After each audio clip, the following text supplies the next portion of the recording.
Grace and peace all. This is Pastor Chris from Spruce Run Lutheran. So I'm doing another Ask the Pastor.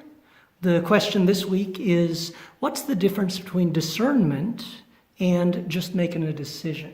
Now I'm wearing, sort of my street clothes instead of a clerical to kind of point out that sometimes us church folk are guilty of kind of dressing something up.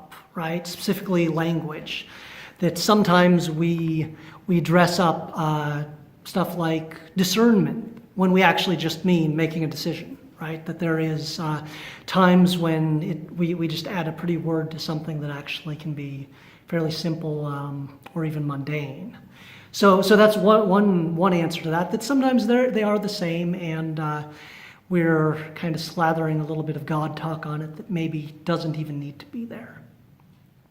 That said, there's also a couple other ways to think about discernment. Now, one of them is sort of a secular way. So this comes from and unfortunately you're going to read it backwards because that's the way my phone works when I shoot video. But so this comes from my cousin Harley, who is the mayor of International Falls, Minnesota. And he's talking about purpose, which I think part of what discernment is, as opposed to just making a decision, is making a decision that involves and finds your purpose.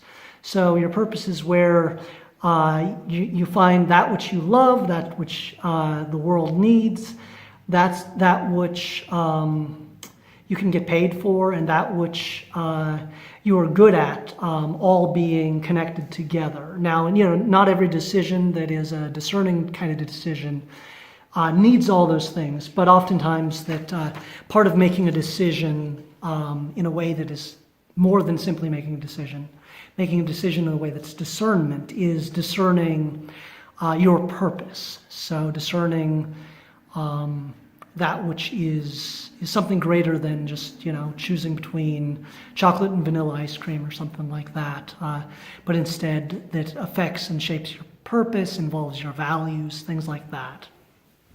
So that's one way to think about discernment, being a little more and a little different than just making a decision. But also there is a particularly Lutheran, and I think actually a particularly ELCA, way of thinking about discernment as well, and it's one that usually they focus on pastors discerning things, discerning calls, stuff like that. But I think it should be for all Christians, especially as they consider issues of work, right? Issues of vocation. And so when you're trying to discern, trying to figure out what you're called to do with your life, that's intersecting between God's calling on your life and the needs of the world, that type of thing. You should have multiple callings to it. So on one hand, you should have an internal calling, right? So is the thing that you are feeling called to, is it something you feel called to, or is it just an option, right? Additionally, it should be something that has an external call to it, right? So somebody else other than yourself thinks it's a good idea, right? Somebody else is saying, you're really good at X, and, look over there. And then finally, there should be a vocational calling to it. And by that, I mean that there should be a need, essentially that there should be a need in the world, a need of your neighbor that fills. So that's kind of a 4-minute description of discernment versus just making a decision.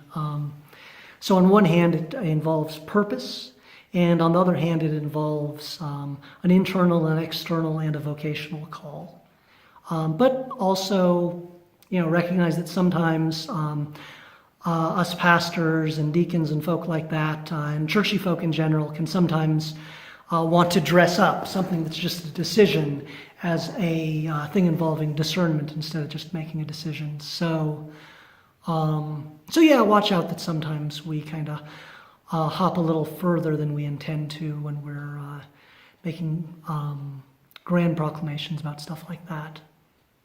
So that's what I have for you all. I hope you're having a wonderful day, and God bless.